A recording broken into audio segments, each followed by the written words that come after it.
Hi everyone, it's Gene Calderon here with Gene Calderon Apologetics Ministries, coming to you with another teaching day. Today being Sunday, we will look at what we call Sunday Science. This is a day where we look at many scientific discoveries from the past or the present and ongoing predictions for the future and see if what we find in the scientific community actually support what we believe in the theological community when it comes to God, the Bible, and creation and design and things of that sort. And so today we've been going over some of the theories or ideas that are probably most common in scientific communities. And today what we want to look at is a particular creature that has been very popular even today when we think about it. Maybe you don't know what it is. Well, it's a pretty big deal in the scientific community.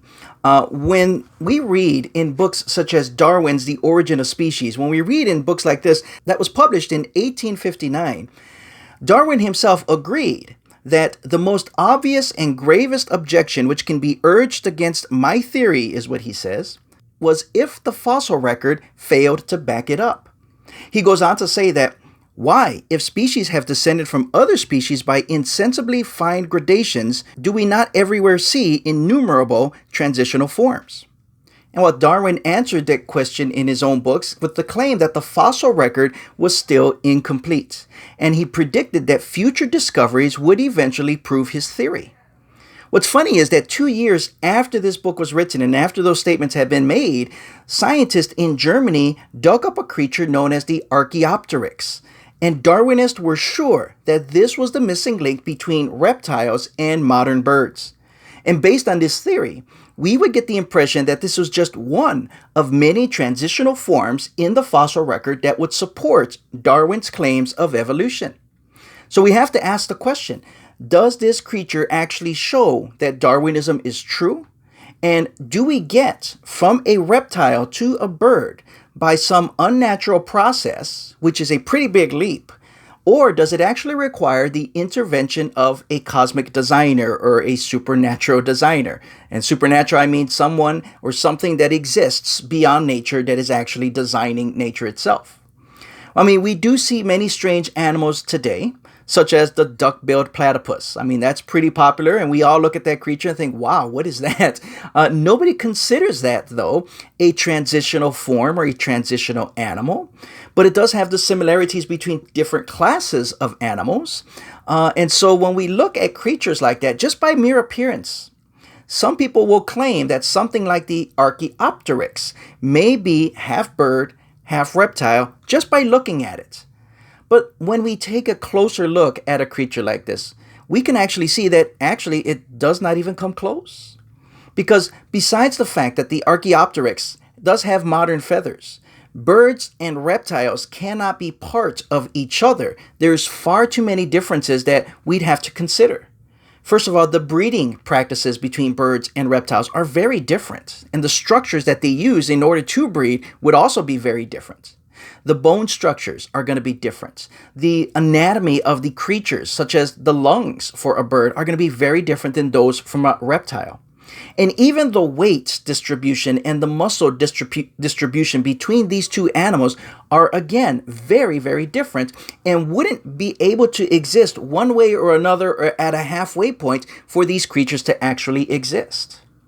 Now, there is a branch of evolutionary theory known as cladistics, which claim that the physical similarities, or the way that they're built, the fact that they look the same, is due to the fact that there must have been a common ancestor. That's what cladistics claims.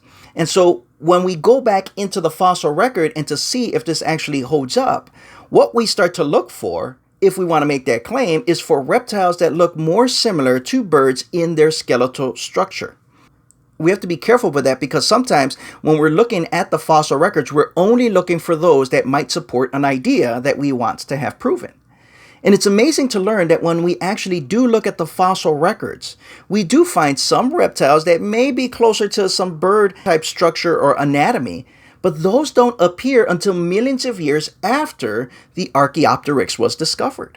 In other words, the missing link between these transitional forms is still missing, because that didn't happen, or those weren't discovered to be dated until million years after this archaeopteryx. And so when we look at that creature, specifically that archaeopteryx, many people will look at that and say, well, you know what? It's not even an ancestor to modern birds. Many scientists have looked at the archaeopteryx and have concluded that it is a primitive and ancient bird. However, that ancient and primitive bird is not even a modern ancestor of our modern birds today. Instead, it's a member of a totally separate and extinct group of birds. And so when we look at the structure and the anatomy and the way that it would have behaved back in those days, as paleontologists would have predicted, it doesn't fit in any of the modern birds that we see here today, but it also doesn't fit into the category of a reptile. It still fits in the category of birds. Even a devoted evolutionist named Pierre Lecomte Denoy, he agrees with this when he, in his book called Human Destiny, written in 1947, he says this: "We are not even authorized to consider the exceptional case of the Archaeopteryx as a true link.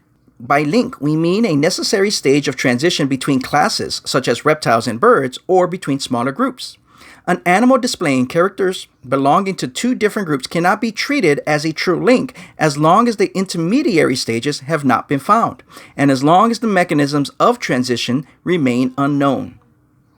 And so again, this is an evolutionist who looks at this and says, we can't do that. If we're just looking at the structure, but we have no evidence that put them together, we cannot consider them to be part of a missing link.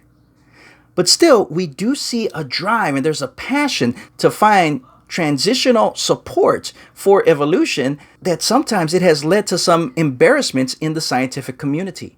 In fact, in 1999, National Geographic magazine published an article on a discovery known as the Archaeoraptor.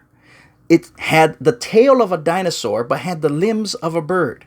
Unfortunately, soon after, a Chinese paleontologist proved that the tail had been glued on to a primitive bird to be able to portray exactly what some scientists had been looking for. And this still goes on today. We have seen many frauds in the fossil record. Why?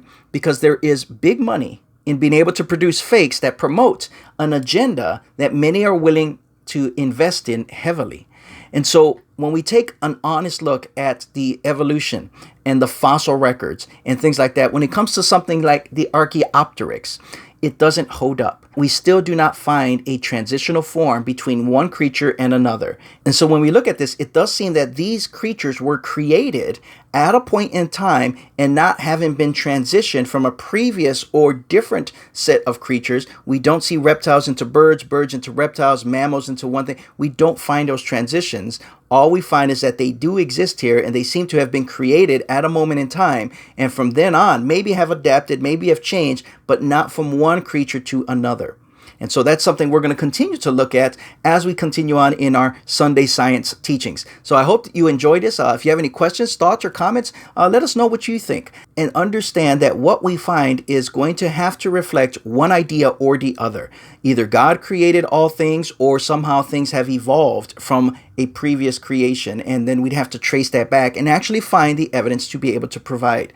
So on both cases, let's take a careful look and continue to look at Sunday science to be able to discover what we know in science and in the Word of God. So I hope you enjoy this. God bless you. Thank you so much for watching. If you'd like to support me as a local missionary, that's what I am here with Ratio Christi in Northwest Indiana at Purdue University Northwest in Hammond.